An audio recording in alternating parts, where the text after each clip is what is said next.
No, kan itu kan anu apa? Karakteristik.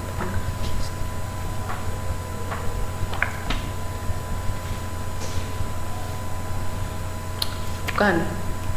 Kalau high contact itu maksudnya adalah konsumen itu ikut andil dalam proses penyaluran jasa. Jadi bener-bener dalam, misalnya ya, kayak potong rambut itu kan langsung berhadapan kan sama pencukurnya, itu masuk high contact. Jadi high contact itu untuk menerima jasa, konsumen harus menjadi bagian dari sistem, maksudnya harus menjadi bagian dari penyaluran jasa. Jadi konsumen terlibat langsung, itu namanya high contact. Kalau low contact ya kebalikannya aja, konsumen tidak perlu menjadi bagian dari sistem untuk menerima jasa. Jadi misalnya kayak di bengkel atau perbankan, itu bedanya. Oke, jangan lupa ya, ini mungkin keluar nih. Ada yang juga namanya pure service, jasa yang high contact tanpa persediaan. Operasi manufacturing, oke, ini low contact ya. Jadi harus tahu bedanya high contact sama low contact seperti apa. Oke, terus masuk modul 2. Ayo, segmentasi itu apa?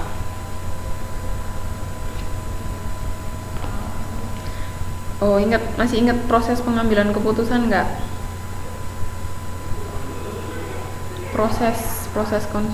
Iya Mbak, monggo.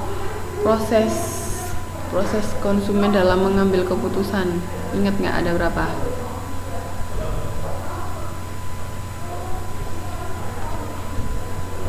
Proses pengambilan keputusan pelanggan apa aja Mbak?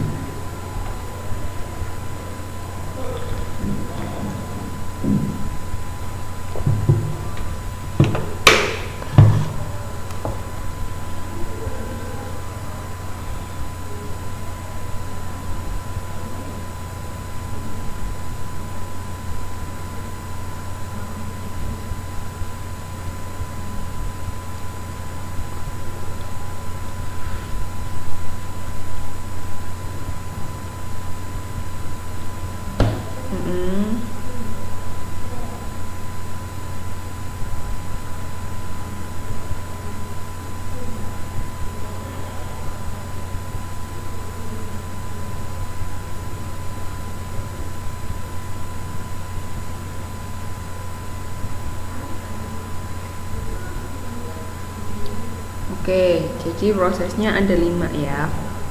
Pertama, pengenalan kebutuhan. Jadi kita sebagai konsumen itu kita harus tahu kita butuhnya apa dulu pertama. Kalau kita sudah tahu, misalnya kita lapar, berarti kita butuh apa? Butuh makan. Nah, karena kita butuh makan kan, kita berarti butuh informasi tentang restoran, di mana tempat bisa kita makan. Nah, itu makanya kita mencari informasi tentang restoran. Yang kedua berarti prosesnya dalam pencarian informasi. Terus yang ketiga, evaluasi alternatif. Evaluasi alternatif itu misalnya kan restoran banyak, nggak cuma satu. Nah, itu kita milah-milah yang mana yang bagus, yang mana yang enak. Misalnya restorannya yang enak, yang mana yang sesuai sama selera kita, yang mana. Habis itu kalau sudah dievaluasi berbagai alternatif restoran tadi, kita akhirnya memutuskan, oh saya pilih ini karena saya suka ayam misalnya. Udah, kita putusin di situ. Nah, setelah itu kan keputusan pembelian namanya. Setelah kita beli di situ, terus baru perilaku setelah pembelian. Misalnya mbak puas nggak makan di situ? Kalau puas, bakal kembali atau enggak?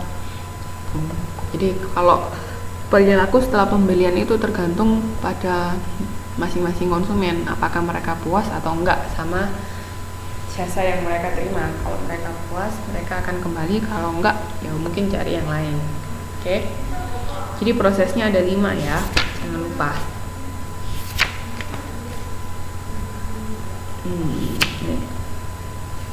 Ayo, tiap-tiap negara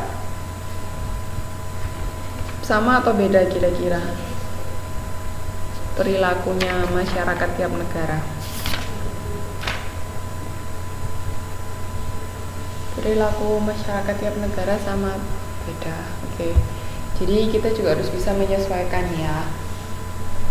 kita sebagai, misalnya kalau kita termasuk perusahaan yang go global, maksudnya apa, mengembangkan bisnis di luar negeri, kita harus tahu budaya tempat seperti apa. Jangan sampai kita melanggar, maksudnya misalnya di budaya ini itu nggak baik, nah tapi kita ngelakuin itu di situ, padahal di budaya lain, misalnya di negara lain nggak apa-apa. Itu jangan sampai kayak gitu, oke? Jadi kita harus memahami budaya lokal. Thinking global but act lokal, itu maksudnya kita sudah kita berpikir secara global, tapi tetap harus kita sesuaikan sama negara masing-masing. Nah, terus lanjut, segmentasi itu apa? Ayo,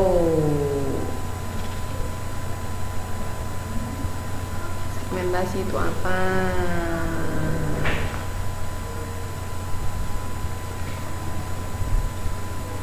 Pembagian apa?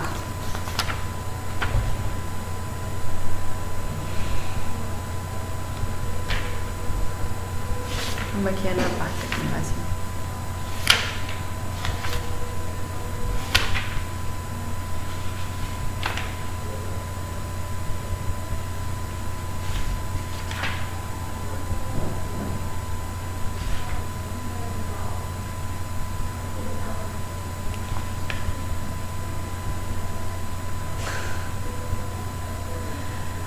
Pasar dibagi-bagi gimana, Mbak?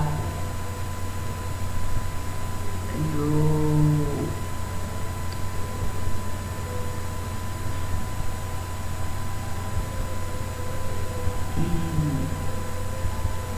Jadi itu maksud, jadi gini, segmentasi itu kita mau membagi-bagi pasar. Maksudnya pasar itu konsumen ya, kita membagi konsumen itu berdasarkan apa, macam-macamnya kan udah tahu kan, apa namanya, membagi berdasarkan karakteristik konsumen atau berdasarkan perilaku konsumen. Nah itu macam-macamnya, gambarnya bisa dilihat di halaman 22.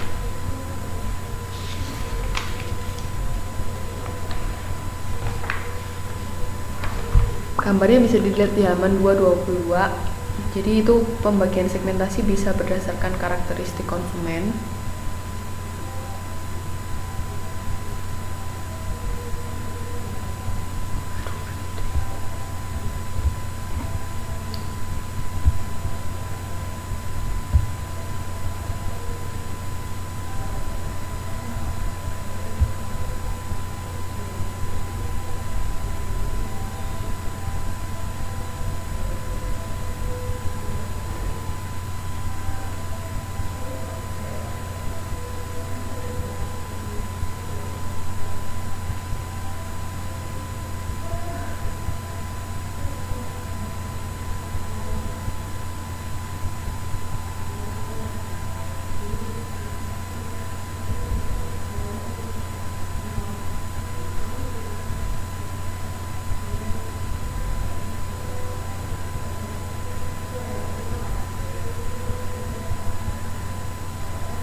Halo, maaf, tiba-tiba mati.